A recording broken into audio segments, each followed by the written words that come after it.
Welcome to our historic 1833 Coldwater Mill.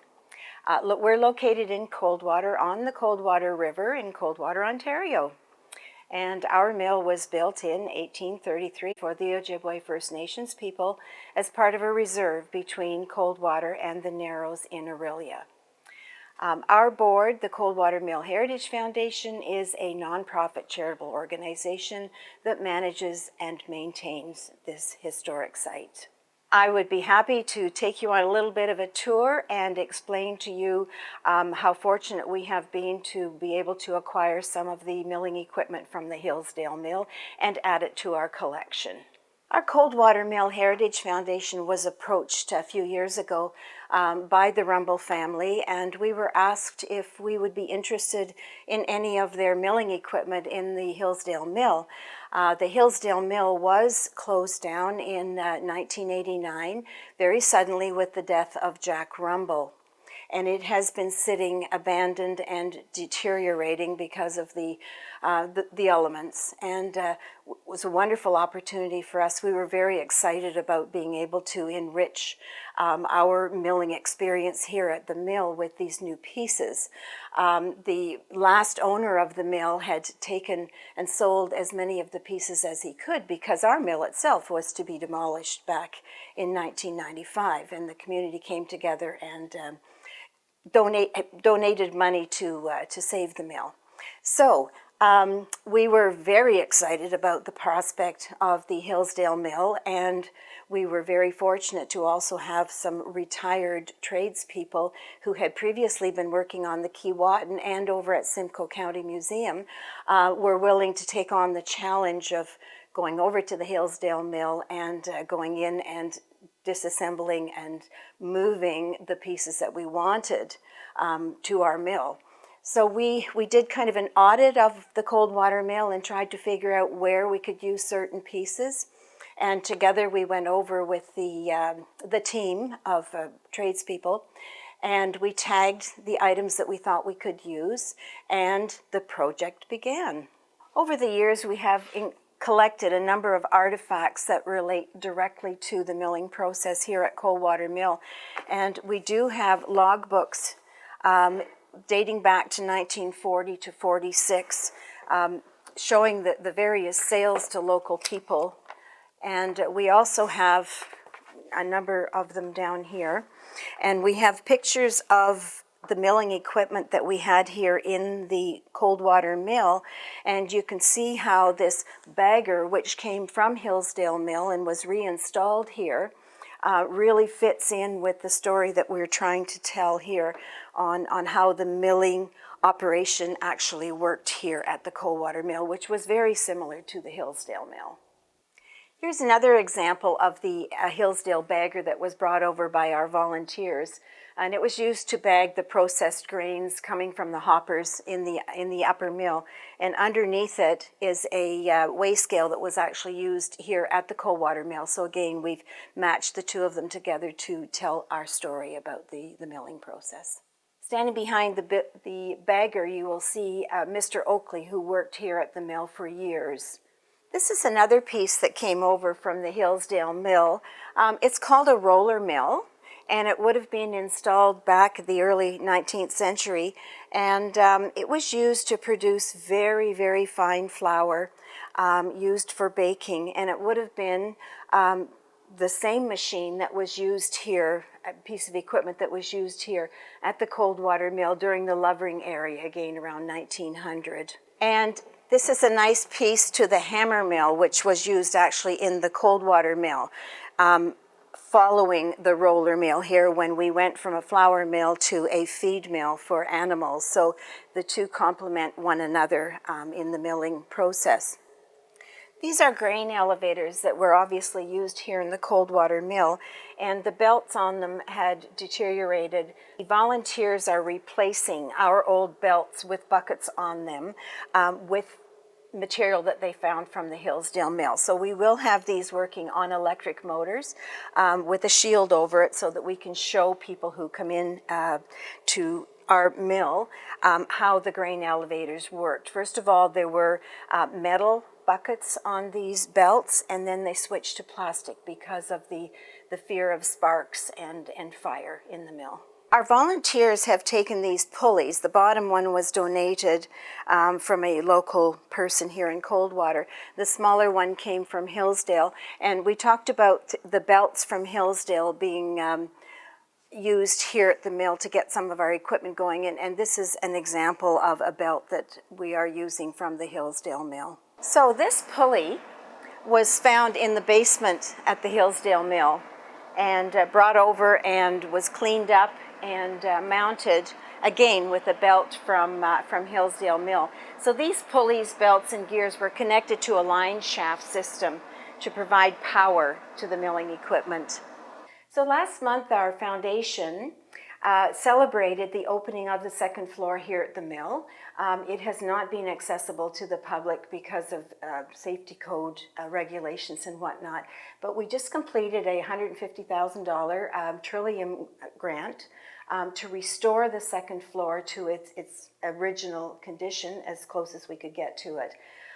So we've been able to set up displays of the Hillsdale Mill here, photographs, artifacts, and cover the history of the mill dating back to 1869 until its closure in 1989.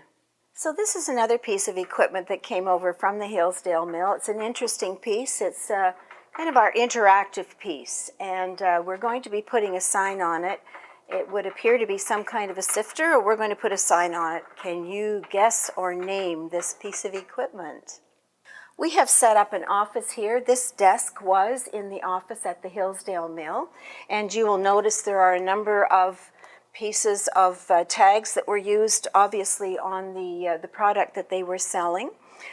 This is a factory shop and office building act for the Hillsdale flour and feed mills.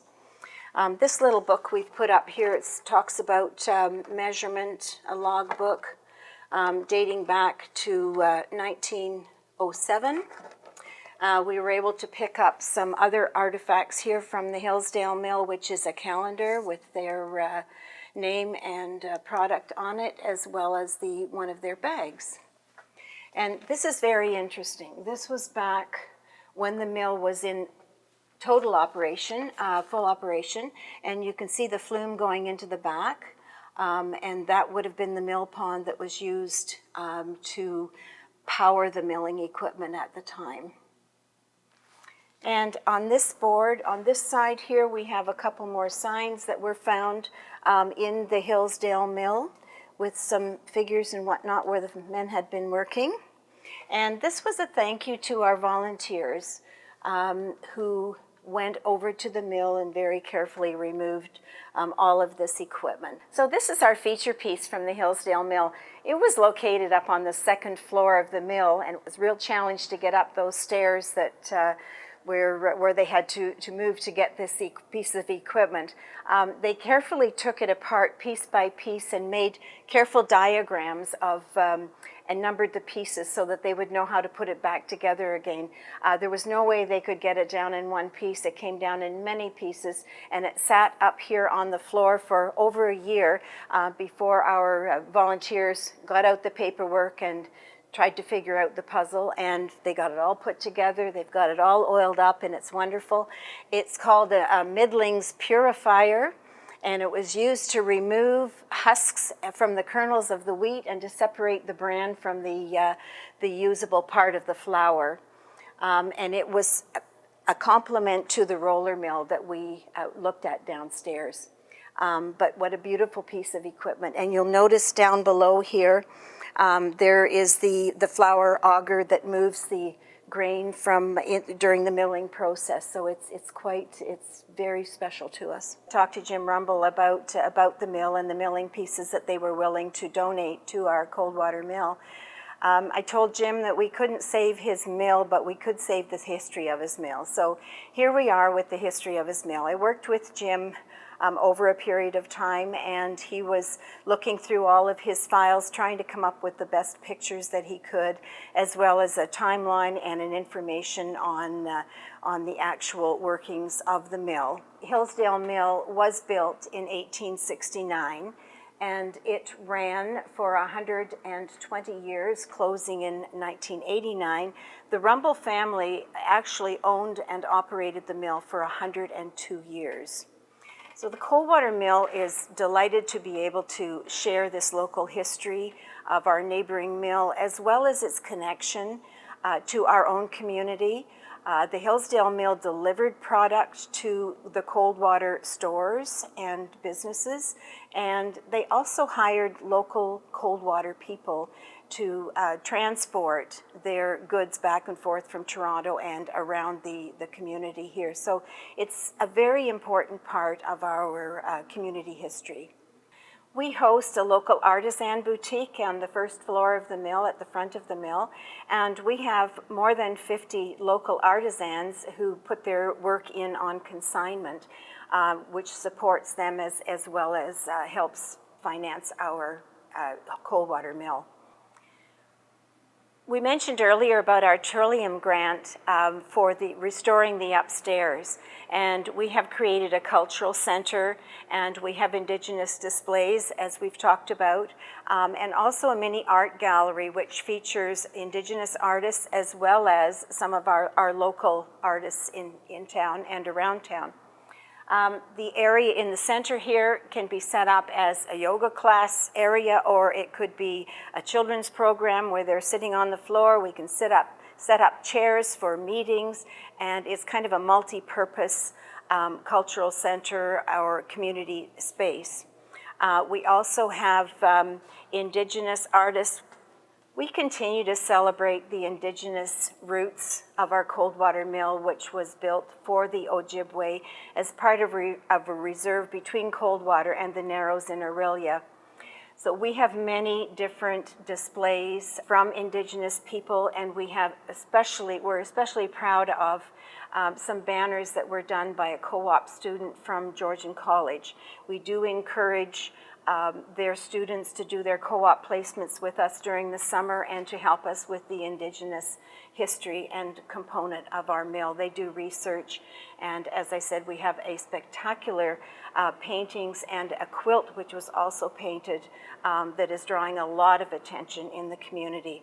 I invite you to visit the Coldwater Mill and see our history in more detail, as well as the Hillsdale Mill. We have a number of other things as well that we are very proud of.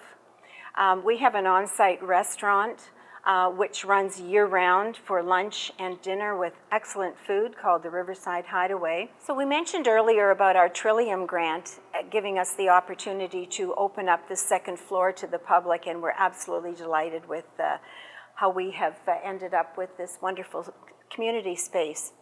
So what we have here, we've got the history of Hillsdale Mill, which you saw when we first entered the second floor.